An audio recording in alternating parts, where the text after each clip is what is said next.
ഓം ശ്രീ ഗുരുഭ്യോ നമ. ജ്യോതിർഗമ ചാനലിലേക്ക് ഏവർക്കും സ്വാഗതം. ഇന്ന് ഞാൻ ചർച്ച ചെയ്യുന്നത് 2025 മെയ് 14 രാത്രി സർവേശ്വരകാരകനായിട്ടുള്ള ഗുരു മിഥുനം രാശിയിലേക്ക് രാശി മാറുന്നു. അതായത് മിഥുന ഗുരു സംക്രമണമാണ്. ഇപ്പം വേഴഗ്രഹം മിഥുനം രാശിയിലേക്ക് രാശി മാറുന്നതിൻ്റെ ഗുണദോഷങ്ങൾ മിഥുനക്കൂറുകാർക്കും മിഥുന ലഗ്നക്കാർക്കും എങ്ങനെയാകും എന്നുള്ളതിനെ പറ്റിയാണ്. ഇപ്പം നമ്മൾ ഈ വേഴഗ്രഹം എന്ന് പറയുമ്പം തന്നെ ജ്ഞാനകാരകനാണ്, ധനകാരകനാണ്, സന്താനകാരകനാണ്. അതുപോലെ ഭാഗ്യം, ധർമ്മം, പുണ്യം, ഗുരുത്വം, ഉപാസന, സ്വഭാവമഹിമ, ബുദ്ധിശക്തി, കുലീനത, സദാചാരചിന്ത, ധനം, സമ്പത്ത്, അഭിവൃദ്ധി, ദേവാലയ വിഷയങ്ങൾ, നീതിബോധം, സത്ചിന്ത ഇവകളുടെയൊക്കെ ഗ്രഹമാണ് ഈ വേഴഗ്രഹം. ആ വേഴഗ്രഹം കാലപുരുഷന്റെ 3-ാം ഭാവരാശിയിലേക്കാണ് രാശി മാറുന്നത്, അതായത് മിഥുനം രാശിയിലേക്ക്. അപ്പോൾ വേഴഗ്രഹം മിഥുനക്കൂറുകാരുടെയും മിഥുന ലഗ്നക്കാരുടെയും ആ ജന്മരാശിയിലേക്കാണ് രാശി മാറുന്നത്. അപ്പോൾ കാലപുരുഷന്റെ 3-ാം ഭാവം എന്ന് പറയുമ്പോൾ കമ്മ്യൂണിക്കേഷൻ, അതുപോലെ മീഡിയ, വിദ്യാലയ സംബന്ധമായിട്ടുള്ള കാര്യങ്ങൾ, പഠനങ്ങൾ, ഇൻ്റലക്ച്വൽ പർസ്യൂട്ട്സ്, ഹ്രസ്വയാത്രകൾ, സഹോദരങ്ങൾ, അയൽവക്കക്കാർ, ബന്ധുക്കൾ, അതുപോലെ mental confusion, mental conflict, competition, പോരാട്ടം, അതുപോലെ നമ്മുടെ ഈ കത്തിടപാടുകൾ, ഇവയുടെയൊക്കെ സ്ഥാനമാണ് ഈ കാലപുരുഷന്റെ 3-ാം ഭാവരാശിയായിട്ടുള്ള മിഥുന രാശി എന്ന് പറയുന്നത്. അപ്പോൾ ഈ മിഥുനക്കൂറുകാർക്കും മിഥുന ലഗ്നക്കാർക്കും വേഴഗ്രഹം എന്ന് പറയുന്നത് 7-ാം ഭാവാധിപനുമാണ്, 10-ാം ഭാവാധിപനുമാണ്. ഇപ്പോൾ ആ വേഴഗ്രഹം 12-ൽ സഞ്ചരിക്കുകയാണ്. മെയ് 14 രാത്രിയാണ് 12 നിൽക്കുന്ന ഗ്രഹം ജന്മരാശിയിലേക്ക് അല്ലെങ്കിൽ ലഗ്നരാശിയിലേക്ക് രാശി മാറുന്നത്. മിഥുന രാശി എന്ന് പറയുന്നത് ബുധന്റെ രാശിയാണ്. ബുധൻ എന്ന് പറയുന്നത് ഗുരുവിൻ്റെ ശത്രുഗ്രഹമാണ്. അപ്പം ഗുരു രാശി മാറി വരുന്നത് ശത്രുരാശിയിലേക്കാണ് എന്നുള്ളതാണ് നമ്മുടെ ആദ്യമായിട്ട് മനസ്സിലാക്കേണ്ടത്. പക്ഷെ നമ്മൾ മനസ്സിലാക്കേണ്ട ഒരു കാര്യം, സാധാരണ വേഴഗ്രഹം ഒരു രാശിയിലേക്ക് വന്നാൽ 1 കൊല്ലം ആ രാശി തന്നെ ഉണ്ടാകും. എന്നാൽ 2025 വേഴഗ്രഹത്തിൻ്റെ രാശിമാറ്റത്തിന് ഒരു പ്രത്യേകതയുണ്ട്. കാരണം വേഴഗ്രഹം അതിചാരിയാകുന്നു. അതിചാരിയാകുക എന്ന് പറയുമ്പോൾ നോർമൽ വേഗതയേക്കാൾ ഗുരു അതിവേഗത്തിൽ സഞ്ചരിക്കുന്നു. അങ്ങനെ അതിവേഗത്തിൽ സഞ്ചരിക്കുന്നതിൻ്റെ ഫലമായിട്ട് ഏകദേശം ഒരു 5 മാസം ആകുമ്പോൾ, അതായത് 155 ദിവസമൊക്കെ ആകുമ്പോൾ, കൃത്യമായിട്ട് പറഞ്ഞാൽ ഒക്ടോബർ 18 ആ ഗുരുഗ്രഹം മിഥുനം രാശിയിൽ നിന്ന് കർക്കടക രാശിയിലേക്ക്, അതായത് ഈ ജന്മരാശി നിൽക്കുന്ന വേഴം 2-ാം ഭാവരാശിയിലേക്ക് രാശി മാറുന്ന ഒരവസ്ഥ വരുന്നു. അത് വേഴം അതിചാരിയാകുന്നതിൻ്റെ ഫലമാണ്. ക്രമേണ ആ ഗുരുവിൻ്റെ അതിചാരം അവസാനിക്കുകയും ഗുരു വക്രത്തിലാകുകയും വക്രത്തിൽ സഞ്ചരിച്ച് 2-ൽ നിന്ന് ഡിസംബർ 5 ആ ഗുരുഗ്രഹം ജന്മരാശിയിലേക്ക് തിരിച്ചു വരികയും ചെയ്യുന്നു. ഇതാണ് അത് 2026 ജൂൺ 1 വരെ ആ ജന്മരാശിയിൽ ഗുരു ഉണ്ടാകും. അപ്പോൾ ഇതാണ് 2025 വേഴഗ്രഹത്തിൻ്റെ രാശിമാറ്റത്തിൻ്റെ ഒരു സവിശേഷത എന്ന് നമ്മൾ മനസ്സിലാക്കുക. ഇപ്പം നമ്മൾ ഈ ജന്മരാശിയിൽ നമുക്കറിയാം 3 നക്ഷത്രങ്ങളാണുള്ളത്. ഇപ്പം മിഥുന നക്ഷത്രക്കാരെന്ന് പറയുമ്പോൾ, മിഥുനക്കൂറുകാരെന്ന് പറയുമ്പോൾ മകയിരത്തിൻ്റെ അവസാന 2 പാദത്തിൽ പെടുന്നവർ, തിരുവാതിര നക്ഷത്രക്കാർ, അതുപോലെ പുണർദം നക്ഷത്രത്തിൻ്റെ ആദ്യത്തെ 3 പാദത്തിൽ പെടുന്നവരാണ് ഈ മിഥുനക്കൂറിൽ വരുന്നത്. ഈ നക്ഷത്രങ്ങളുടെ അധിപന്മാർ എന്ന് പറയുന്നത്, ഇപ്പം മകയിരത്തിൻ്റെ അധിപൻ ചൊവ്വയാണ്, തിരുവാതിരയുടെ അധിപൻ രാഹുവാണ്, പുണർദത്തിൻ്റെ അധിപൻ ഗുരു തന്നെയാണ്. അപ്പോൾ പൊതുവെ നക്ഷത്രങ്ങളുടെ അധിപന്മാരൊന്നും ഗുരുവിൻ്റെ ശത്രുഗ്രഹങ്ങളല്ല. എങ്കിലും അതുകൊണ്ട് നമുക്ക് ഈ ഗുരുവിൻ്റെ രാശിമാറ്റം വലിയ ദോഷം ചെയ്യില്ല എന്ന് പറയാം. കാരണം ശത്രു രാശിയിലാണെങ്കിലും മിത്ര നക്ഷത്രങ്ങളിലൂടെയാണ് സഞ്ചരിക്കുന്നത്.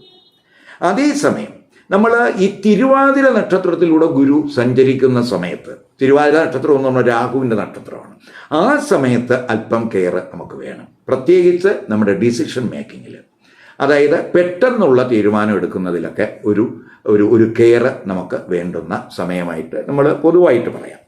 ഇനി നമുക്ക് ഈ മിഥുനക്കൂറിലെ നക്ഷത്രക്കാർക്ക്, അതായത് മകയിര നക്ഷത്രം, മകയിര നക്ഷത്രത്തിൻ്റെ അവസാന 2 പാദമാണ്. അപ്പം മകയിര നക്ഷത്രക്കാരെ സംബന്ധിച്ചിടത്തോളം അവർക്ക് വേഴദശ വന്നോ എന്ന് നോക്കിയാൽ അവർക്ക് ഏകദേശം 22-23 വയസ്സിലൊക്കെ ആയിരിക്കും ഈ വേഴഗ്രഹത്തിൻ്റെ ദശ വരുന്നത്. തിരുവാതിര നക്ഷത്രക്കാരെ സംബന്ധിച്ചിടത്തോളം ഒരു 9-10 വയസ്സാകുമ്പോൾ തന്നെ ഈ ഗുരുദശ അവർക്ക് ആരംഭിക്കും. പുണർദ നക്ഷത്രക്കാരെ സംബന്ധിച്ചിടത്തോളം അവർ ജനിക്കുന്നത് തന്നെ ഈ ഗുരുഗ്രഹത്തിൻ്റെ ദശയിലായിരിക്കും.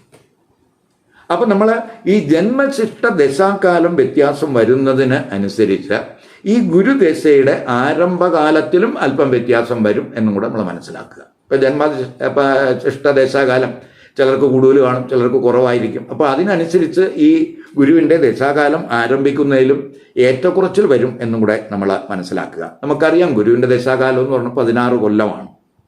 അപ്പം അതേസമയം ഇപ്പം ഗുരുവിൻ്റെ ദശ അല്ല നടക്കുന്നത് എങ്കിൽ തന്നെയും അവർക്ക് ഏത് ദശ നടക്കുമ്പോഴും, ഈ കുറിലെ നക്ഷത്രക്കാർക്ക് ഏത് ദശയാണോ നടക്കുന്നത് ആ ദശയിൽ ഗുരുവിൻ്റെ അപകാരം വരാൻ സാധ്യതയുണ്ട് എന്നും കൂടെ നമ്മൾ മനസ്സിലാക്കുക.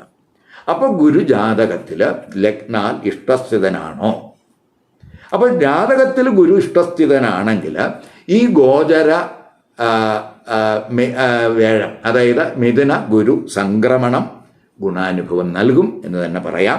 മാത്രമല്ല നവഗ്രഹങ്ങളിൽ സർവേശ്വരകാരകനാണ് ഗുരു എന്നുള്ളത് കൊണ്ട് ആത്മീയ കാര്യങ്ങളിൽ ശ്രദ്ധ കൊടുക്കുന്നവർ, സത്യധർമ്മ പ്രവർത്തനങ്ങളിൽ ഫോക്കസ് ചെയ്യുന്നവർ, മനസ്സ് ഫോക്കസ് ചെയ്യുന്നവർക്ക് പൊതുവെ ഈ ഗുരുവിൻ്റെ അനുഗ്രഹം, ഗുരുവിൻ്റെ കടാക്ഷം ഉണ്ടാകും എന്നും കൂടെ നമ്മൾ മനസ്സിലാക്കുക. ഇനി മിഥുനക്കുറുകാരെ സംബന്ധിച്ചിടത്തോളം അവർക്കെല്ലാവർക്കും ഒരേ ഫലമാണോ? ഇപ്പോൾ മകയിര നക്ഷത്രത്തിൽപ്പെടുത്ത ആളായാലും തിരുവാതിര ആയാലും പുണർദമായാലും ഇതെല്ലാം ഇതിനെക്കുറിൽ വരുന്ന നക്ഷത്രങ്ങളാണ്. അപ്പോൾ ഇതിൽ ഒരേ നക്ഷത്രക്കാർക്ക് തന്നെ വ്യത്യസ്ത ഫലങ്ങൾ വരും. അപ്പോൾ ഒരേ കൂറിൽപ്പെടുന്ന നക്ഷത്രക്കാർക്ക് വ്യത്യസ്ത ഫലങ്ങളാണോ വരാൻ സാധ്യതയുണ്ട്. അപ്പോൾ ഇത് നമുക്ക് അറിയണമെങ്കിൽ ഈ കൂറിലെ നക്ഷത്രക്കാർക്ക് അവരുടെ ജാതകത്തിൽ ഗുരു ലഗ്നാൽ ഇഷ്ടസ്ഥിതനാണോ അനിഷ്ടസ്ഥിതനാണോ എന്നുള്ള ഒരു കാര്യം നമ്മൾ അറിയണതൊക്കെ നമ്മൾ ജാതകത്തിലൂടെ മാത്രം മനസ്സിലാക്കേണ്ടുന്ന കാര്യങ്ങളാണ്. അതേസമയം നമ്മൾ ഈ ഗോചരവേഴം, അതായത് ഗുരു ഇങ്ങനെ മാറിക്കൊണ്ടിരിക്കുമ്പോൾ അത് ഏതേത് ഭാവങ്ങളിൽ വരുമ്പോഴായിരിക്കും അതിന് സ്ഥാനബലം ഉണ്ടാകുന്നത്, അല്ലെങ്കിൽ ഇഷ്ടസ്ഥാനം എന്ന് ചോദിച്ചാൽ ഗുരു 2, 5, 7, 9, 11 ഭാവരാശികളിലൂടെ സഞ്ചരിക്കുമ്പോൾ ആ ഗുരുവിന് ഗോചരവേഴത്തിന് സ്ഥാനബലം ഉണ്ടാകും എന്ന് നമ്മൾ മനസ്സിലാക്കുക. അപ്പം ചിലപ്പോൾ ഗുരുവിന് സ്ഥാനബലം കാണില്ല, ഒരു മോശപ്പെട്ട സ്ഥാനത്തായിരിക്കും ഗുരു നിൽക്കുന്നത്. എങ്കിലും അവിടെ നിൽക്കുന്ന ഗുരു 3 ഭാവങ്ങളിൽ ദൃഷ്ടി ചെയ്യുന്നു, 5, 7, 9. അപ്പോൾ ആ ഗുരുവിന് ദൃഷ്ടിബലം വരും. അപ്പോൾ സ്ഥാനബലം കുറവാണെങ്കിലും ദൃഷ്ടിബലം വരാൻ സാധ്യതയുണ്ട്. അപ്പം നമുക്ക് ഇപ്പം മിഥുനക്കൂറുകാർക്ക് മിഥുന ലഗ്നം, ഇപ്പം മിഥുനക്കൂറിൽ പെടുന്നവർക്ക് മിഥുന ലഗ്നമാണ് വന്നിട്ടുള്ളതെങ്കിൽ അവർക്ക് ആ ലഗ്നരാശിയിലാണ് വേഴം നിൽക്കുന്നത്. അപ്പോൾ അവിടെ നിന്നിട്ട് ആ വേഴം അവരുടെ 5ലേക്ക് ദൃഷ്ടി ചെയ്യുന്നു, അവരുടെ 7ലേക്ക് ദൃഷ്ടി ചെയ്യുന്നു, അവരുടെ 9ലേക്ക് ദൃഷ്ടി ചെയ്യുന്നു. അപ്പം അല്പസ്ഥാനബലം കുറവാണെങ്കിലും അവർക്ക് ദൃഷ്ടിബലം വളരെ കൂടുതലാണ്. കർക്കിടക ലഗ്നക്കാർക്ക് സംബന്ധിച്ചിടത്തോളം ഇപ്പോൾ മിഥുനക്കൂറിൽ പെടുന്ന കർക്കിടക ലഗ്നക്കാരാണെങ്കിൽ അവർക്ക് ഈ ഗുരുവ് 12ലാണ് വരുന്നത്, അപ്പോൾ സ്ഥാനബലമില്ല. അതേസമയം ദൃഷ്ടിബലവും അല്പം കുറവാണ്. ചിങ്ങലഗ്നക്കാരെ സംബന്ധിച്ചിടത്തോളം ഗുരു 11ലേക്കാണ് രാശി മാറുന്നത്. അപ്പം മിഥുനക്കൂറിൽപ്പെടുന്ന ചിങ്ങലഗ്നക്കാർക്ക് ഗുരു 11ലോട്ട് വരുമ്പോൾ സ്ഥാനബലമുണ്ട്, ദൃഷ്ടിബലവും ഉണ്ട്. ഇനി കന്നിലഗ്നക്കാരെ സംബന്ധിച്ചിടത്തോളം, ഈ മിഥുനക്കൂറിൽപ്പെടുന്ന കന്നിലഗ്നക്കാരെ സംബന്ധിച്ചിടത്തോളം അവർക്ക് 10ലാണ് ആ വേഴം വരുന്നത്. അപ്പം ഈ ഗോചരത്തിന് 10 അത്ര സ്ഥാനബലമില്ല, എങ്കിലും അവർക്ക് ദൃഷ്ടിബലം ഉണ്ട്.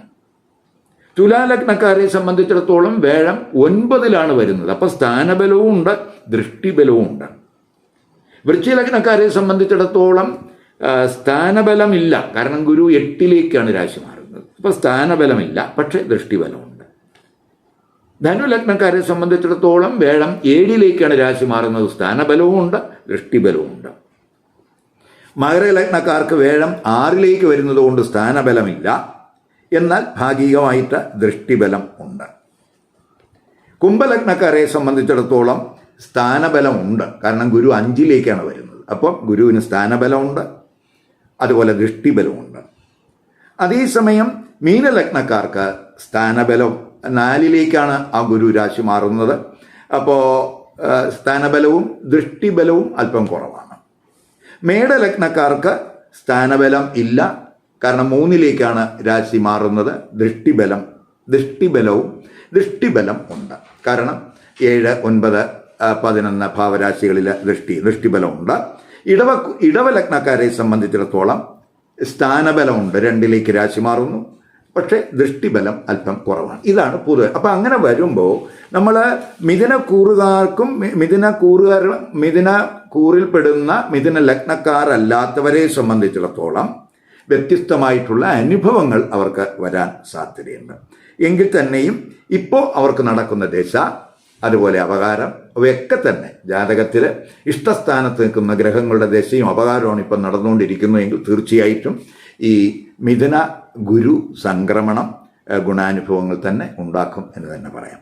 ഇനി നമുക്ക് ഈ മിഥുന കൂറിലെയും മിഥുന ലഗ്നക്കാരുടെയും ഫലമാണ് ഞാനിവിടെ പറയുന്നത്. മിഥുനക്കൂറിൽ പെടുന്ന മിഥുന ലഗ്നക്കാരായിട്ടുള്ള ആളുകൾ. അപ്പോൾ മിഥുനക്കൂറുകാർക്കും മിഥുന ലഗ്നക്കാർക്കും എന്ത് ഗുണാനുഭവങ്ങളാണ് ഈ ഗുരുവിൻ്റെ രാശിമാറ്റം കൊണ്ട് 2025-26 ഉണ്ടാകുന്നത് എന്നുള്ളതാണ്. ഇപ്പം നമുക്കറിയാം, ഈ മിഥുനക്കൂറ് മിഥുന ലഗ്നം അവർക്ക് വേഴം 7ാം ഭാവാധിപനാണ്. അപ്പം 7ാം ഭാവാധിപനായിട്ടുള്ള ഗുരുവാണ് ജന്മരാശിയിൽ ലഗ്നരാശിയിൽ വരുന്നത്.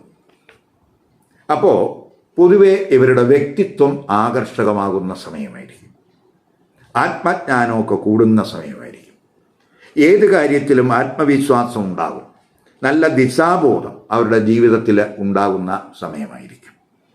വിവേകബുദ്ധി ഉണ്ടാകുന്നതുകൊണ്ട് ശരി തെറ്റുകൾ തിരിച്ചറിഞ്ഞ് മുന്നോട്ട് പോകാൻ കഴിയുന്ന സമയം എന്ന് പറയാം. നല്ല ചിന്തകൾ, നല്ല പ്രവർത്തനങ്ങൾ ഈ സമയത്ത് പ്രതീക്ഷിക്കാം. ശാരീരികവും മാനസികവുമായിട്ടുള്ളൊരു ഊർജം, സന്തോഷം ഈ സമയത്ത് ഉണ്ടാകും. വിവാഹ ആലോചനകൾ ഉണ്ടാകുന്ന സമയമാണ്. പ്രത്യേകിച്ച് 7ാം ഭാവാധിപനാണ് ആ ഗുരു 7ലേക്കൊക്കെ ദൃഷ്ടി ചെയ്യുന്നു. അപ്പം നല്ല പരിജ്ഞാനമുള്ള ജീവിത പങ്കാളിയൊക്കെ കണ്ടെത്താൻ കഴിയുന്ന സമയമായിരിക്കും. ഗുരു 10ാം ഭാവാധിപനും കൂടിയാണ് എന്നുള്ളത് കൊണ്ട് തൊഴിലിലും ബിസിനസ്സിലുമൊക്കെ തന്നെ ഉയർച്ച, നേട്ടങ്ങൾ പ്രതീക്ഷിക്കാം. പ്രൊഫഷണൽ തലത്തിൽ പ്രശസ്തി, തൊഴിലിടത്തൊക്കെ ഒരു ഇൻഡിപെൻഡൻസ്, സ്വാതന്ത്ര്യമൊക്കെ ഉണ്ടാകുന്ന സമയമായിരിക്കും. നേതൃതലത്തിലേക്കൊക്കെ ഉയരും. അതുപോലെ തൊഴിലവസരങ്ങളൊക്കെ ഈ സമയത്തുണ്ടാകും. തൊഴിൽ ലഭിക്കുന്നതിനും സാധ്യതയുണ്ട്. സ്വയം തൊഴിൽ ചെയ്യുന്നവരെ സംബന്ധിച്ചിടത്തോളം ഗുണാനുഭവം ഉണ്ടാകുന്ന സമയമായിരിക്കും. പൊതുവെ വർക്കിൽ ആക്റ്റീവ് ആകും എന്ന് തന്നെ പറയാം. ഇനി ജന്മരാശി നിൽക്കുന്ന ആ വേഴം അവിടെ നിന്നുകൊണ്ട് അതിൻ്റെ 5ലേക്ക് ദൃഷ്ടി ചെയ്യുന്നു. അതായത് മിഥുന കൂറുകാരുടെയും മിഥുന ലഗ്നക്കാരുടെയും 5ലേക്ക് വേഴം ദൃഷ്ടി ചെയ്യുന്നു. അപ്പോൾ അത് വളരെ നല്ലതാണ്. പ്രത്യേകിച്ച് പഠിതാക്കളെ സംബന്ധിച്ചിടത്തോളം അനുകൂല സമയമാണ്. ആഗ്രഹിക്കുന്ന കോഴ്സിൽ അവർക്ക് അഡ്മിഷന് ബുദ്ധിമുട്ടുണ്ടാകില്ല, അഡ്മിഷൻ സാധ്യമാകും. ബുദ്ധിശക്തിയൊക്കെ വർദ്ധിക്കും, അപഗ്രഥന ശേഷിയൊക്കെ കൂടും, ഓർമ്മശക്തിയൊക്കെ കൂടും. അതുകൊണ്ട് പ്രത്യേകിച്ച് അക്കാഡമിക് തലത്തിലൊക്കെ വളരെ ശോഭിക്കുന്ന സമയമായിരിക്കും. മത്സര പരീക്ഷകളിലൊക്കെ ഉന്നത വിജയം സാധ്യമാകുന്ന സമയമായിരിക്കും ഈ 5ലെ ഗുരുവിൻ്റെ ദൃഷ്ടി കൊണ്ട് ഉണ്ടാകുന്നത്. ക്രിയേറ്റീവ് തലത്തിൽ വർക്ക് ചെയ്യുന്നവർക്ക് ഗുണാനുഭവം ഉണ്ടാകും. കലാപ്രവർത്തനങ്ങളിൽ ഏർപ്പെടുന്നവർക്ക് അംഗീകാരം ഒക്കെ ഉണ്ടാകുന്ന സമയമാണ്. പ്രത്യേകിച്ച് ആത്മീയ വിഷയങ്ങളിലൊക്കെ തന്നെ താല്പര്യം കൂടുന്ന സമയമാണ്. ഉപാസനാദി കാര്യങ്ങളിൽ ഫോക്കസ് ചെയ്യും. മന്ത്രസിദ്ധിക്കൊക്കെ സാധ്യതയുള്ള സമയമാണ്. അതുപോലെ തന്നെ ഉന്നത തലങ്ങളിൽ ഉപദേശമൊക്കെ നൽകുന്നതിനുള്ള അവസരങ്ങളൊക്കെ ഈ സമയത്ത് ചിലപ്പോൾ ഈ കുറുകാർക്ക് ലഗ്നക്കാർക്കും വരാൻ സാധ്യതയുണ്ട്. സ്പെക്കുലേറ്റീവ് ബിസിനസ്സിലൊക്കെ വലിയ നേട്ടങ്ങളുണ്ടാകും. യോഗ, മെഡിറ്റേഷൻ ഇവയിലൊക്കെ മനസ്സ് ഫോക്കസ് ചെയ്യും. സന്താനങ്ങൾ വഴി ഗുണാനുഭവം ഉണ്ടാകും. സന്താനത്തിന് വേണ്ടി കാത്തിരിക്കുന്നവർക്ക് ഈ 5ലെ ഗുരുദൃഷ്ടി എന്ന് പറയുന്നത് വളരെ ഗുണം ചെയ്യുമെന്ന് മനസ്സിലാക്കുക. അതുപോലെ കമിതാക്കൾക്ക് ഗുണാനുഭവങ്ങൾ ഉണ്ടാകും. അവരുടെ പ്രണയബന്ധമൊക്കെ സ്മൂത്താകും, മെച്യൂർഡാകും എന്ന് തന്നെ പറയാം. ജന്മരാശി നിൽക്കുന്ന ആ ഗുരു അവരുടെ 7ലേക്ക് ദൃഷ്ടി ചെയ്യുന്നു. 7ാം ഭാവാധിപനാണ് ഗുരു. 7ാം ഭാവാധിപനായിട്ടുള്ള ഗുരു 7ലേക്ക് ദൃഷ്ടി ചെയ്യുക എന്ന് പറയുമ്പോൾ പ്രത്യേകിച്ച് അത് പങ്കാളിത്ത ബിസിനസ് വഴി വലിയ നേട്ടങ്ങളുണ്ടാകും. പാർട്ട്ണർഷിപ്പ് ബിസിനസ്, അതുപോലെ പുതിയ ബിസിനസ് സംരംഭങ്ങളൊക്കെ തുടങ്ങുന്നതിനും നിലവിലുള്ള ബിസിനസ് സംരംഭങ്ങൾ വിപുലീകരിക്കുന്നതിനുമൊക്കെ അനുകൂല സമയമായിട്ട് കാണുന്നുണ്ട്. പുത്തൻ കരാറുകളിലൊക്കെ ഏർപ്പെടുന്നതിന് യോഗം കാണുന്നു. അതുപോലെ ബിസിനസ്സിലെ എന്തെങ്കിലുമൊക്കെ നിയമപ്രശ്നങ്ങൾ, പാർട്ട്ണർഷിപ്പിലൊക്കെ എന്തെങ്കിലും പ്രയാസങ്ങളോ നിയമപ്രശ്നങ്ങളോ നിലവിലുണ്ടെങ്കിൽ അവയൊക്കെ പരിഹരിക്കുന്നതിനും അനുകൂല സമയമാണ്. ബിസിനസ്സുമായിട്ട് ബന്ധപ്പെട്ടൊക്കെ ദൂരയാത്രകൾ ചിലപ്പോൾ ഈ സമയത്തുണ്ടാകും. ആ യാത്രകൾ കൊണ്ടൊക്കെ നേട്ടങ്ങളുണ്ടാകും. പൊതുവെ പൊതുജന പ്രീതി കൂടുന്ന സമയമായിരിക്കും. അതുപോലെ വിദേശ വ്യാപാരത്തിൽ ഗുണാനുഭവം ഉണ്ടാകും. വിവാഹം ആലോചിക്കുന്നവർക്ക് അനുകൂല സമയമാണ്. പ്രത്യേകിച്ച് അവർക്ക് ലോകപരിജ്ഞാനമുള്ള, ആത്മജ്ഞാനമുള്ള, അതുപോലെ നല്ല ഉപദേശമൊക്കെ നൽകാൻ കഴിവുള്ള ജീവിത പങ്കാളിയൊക്കെ കണ്ടെത്താൻ കഴിയുന്ന സമയമായിരിക്കും. മാരിറ്റൽ റിലേഷൻഷിപ്പിൽ പ്രയാസങ്ങളും പ്രശ്നങ്ങളും ഒക്കെ ചർച്ച ചെയ്ത് പരിഹരിക്കപ്പെടാൻ സാധ്യതയുണ്ട്. ദമ്പതിമാർക്ക് ആത്മജ്ഞാനം കൂടുന്നതിനുള്ള സാധ്യതയുണ്ട്. അത് പ്രത്യേകിച്ച് അവരുടെ പ്രശ്നങ്ങളിലെ ആ ശരി തെറ്റുകൾ എന്താണെന്ന് മനസ്സിലാക്കി മുന്നോട്ട് പോകാനും ആ പ്രശ്നങ്ങളൊക്കെ അത് ചർച്ച ചെയ്ത് അത് കറക്റ്റ് ചെയ്യുന്നതിനൊക്കെ അവർക്ക് കഴിയും. വിവാഹ ആലോചനകളിൽ വന്ന തടസ്സങ്ങളൊക്കെ മാറും. വിവാഹ ആലോചനകൾ നിരവധി വരാൻ സാധ്യതയുള്ള സമയമാണ്. വിവാഹ നിശ്ചയത്തിനും വിവാഹത്തിനുമൊക്കെ അനുകൂല സമയമായിട്ട് കാണുന്നുണ്ട് 7ലെ ഗുരുവിൻ്റെ ദൃഷ്ടി. ചിലർക്ക് ചിലപ്പോൾ ഈ കുഞ്ഞുനാളിലേക്ക് അറിയാവുന്ന ആ വ്യക്തിയൊക്കെ ചിലപ്പോൾ ജീവിത പങ്കാളിയായി കിട്ടുന്നതിനുമൊക്കെ സാധ്യത കാണുന്നുണ്ട്. ദമ്പതിമാർക്ക് ദൂരയാത്രകൾക്കോ ഷോപ്പിങ്ങിനൊക്കെ അനുകൂലമായിട്ടുള്ള ഒരു സമയമായിരിക്കും 7ലെ ആ ഗുരുവിൻ്റെ ദൃഷ്ടി സമയം എന്ന് പറയാം. ഇനി ജന്മരാശി നിൽക്കുന്ന ഗുരു ഭാഗ്യസ്ഥാനത്ത് ദൃഷ്ടി ചെയ്യുന്നു. അപ്പോൾ 9ലേക്കുള്ള ആ ഗുരുവിൻ്റെ ദൃഷ്ടി എന്ന് പറയുമ്പോൾ 9ാം ഭാവാധിപൻ ശനിയാണ്, കർമ്മസ്ഥാനത്ത് നിൽക്കുന്നു. അപ്പോൾ തൊഴിൽ സ്ഥലത്തിൽ ഭാഗ്യാനുഭവം ഉണ്ടാകുന്ന സമയമായിരിക്കും. തൊഴിലിൽ മാറ്റങ്ങൾ പ്രതീക്ഷിക്കാം. തൊഴിലിൽ ഗുണാനുഭവങ്ങൾ ഉണ്ടാകുന്ന സമയമായിരിക്കും. വിദേശത്ത് തൊഴിലന്വേഷിക്കുന്നവർക്ക് ഈ 10ലെ ഗുരു ദൃഷ്ടി അതിൻ്റെ അതായത് 10ാം ഭാവാധിപൻ ആയിട്ടുള്ള ഗുരു 9ലേക്ക് ദൃഷ്ടി ചെയ്യുക എന്ന് പറയുമ്പം പൊതുവെ കാര്യസാധ്യത്തിന് അനുകൂല സമയമായിട്ട് നമുക്ക് കാണാം. വിദേശയാത്രകൾക്ക്, അതുപോലെ വിദേശ ബന്ധം, ഇവയ്ക്കൊക്കെ അനുകൂല സമയമാണ്. അതുവഴിയൊക്കെ ഭാഗ്യാനുഭവങ്ങൾ ഉണ്ടാകാം. അപ്പോൾ തൊഴിൽ വഴിയോ വിദേശയാത്രകൾ വഴിയോ വിദേശ ബന്ധം വഴിയോ ഒക്കെ ഭാഗ്യാനുഭവങ്ങൾ ഉണ്ടാകാം. ചിലപ്പോൾ ജീവിത പങ്കാളി വഴിയായിരിക്കും ഭാഗ്യാനുഭവം ഉണ്ടാകുന്നത്. അതിനൊക്കെ സാധ്യതയുണ്ട്. അതുപോലെ ഈ നിയമമേഖല, നിയമം, അതുപോലെ തത്വശാസ്ത്രം, അതുപോലെ മാനേജ്മെൻറ്റ്, ഇത്തരം വിഷയങ്ങളിലൊക്കെ ഉന്നത പഠനമൊക്കെ നടത്തുന്നവർക്ക് വളരെ ഗുണാനുഭവം ഉണ്ടാകുന്ന സമയമായിരിക്കും. പ്രത്യേകിച്ച് അവർക്ക് വിദേശത്തൊക്കെ ഉന്നത പഠനം ആഗ്രഹിക്കുന്നുവെങ്കിൽ അതിനും അനുകൂല സമയമായിട്ട് ഈ 9ലെ ഗുരുവിൻ്റെ ദൃഷ്ടി കൊണ്ട് പറയാം. പൊതുവെ ഒരു ധനഭാഗ്യമുണ്ട്. കാരണം ഗുരു ധനകാരകനും കൂടിയാണ്. ഇപ്പോൾ ഒരു ധനഭാഗ്യമൊക്കെ ഉണ്ടാകുന്ന സമയമായിട്ട് കാണുന്നുണ്ട്. ദീർഘകാല സാമ്പത്തിക പദ്ധതികളിലൊക്കെ ചേരുന്നതിനും അങ്ങനെ ഒരു സുസ്ഥിരത ഉറപ്പുവരുത്തുന്നതിനുള്ള ഒരു ശ്രമം ഈ സമയത്ത് ഉണ്ടാകാൻ സാധ്യതയുണ്ട്. ഉന്നത പഠനം, ആത്മീയത, വിദേശ ബന്ധം, ഇവയിൽ അനുകൂലമായ പരിവർത്തനത്തിനും ഭാഗ്യാനുഭവങ്ങൾക്കും സാധ്യതയുള്ള സമയമായിട്ട് ഈ മിഥുന ഗുരു സംക്രമണത്തെ മിഥുനക്കൂറുകാർക്കും മിഥുന ലഗ്നക്കാർക്കും ആ മിഥുന ഗുരു സംക്രമണം വഴിതെളിക്കും എന്ന് തന്നെ പറയാം. ഈ വീഡിയോ ഇഷ്ടപ്പെട്ടുവെങ്കിൽ ലൈക്ക് ചെയ്യുക, ഷെയർ ചെയ്യുക. അതുപോലെ സബ്സ്ക്രൈബ് ചെയ്യാത്തവർ സബ്സ്ക്രൈബ് ചെയ്ത് കാണുക. മറ്റൊരു പുതിയ വിഷയമായി അടുത്ത വീഡിയോയിൽ കാണാം. നമസ്കാരം.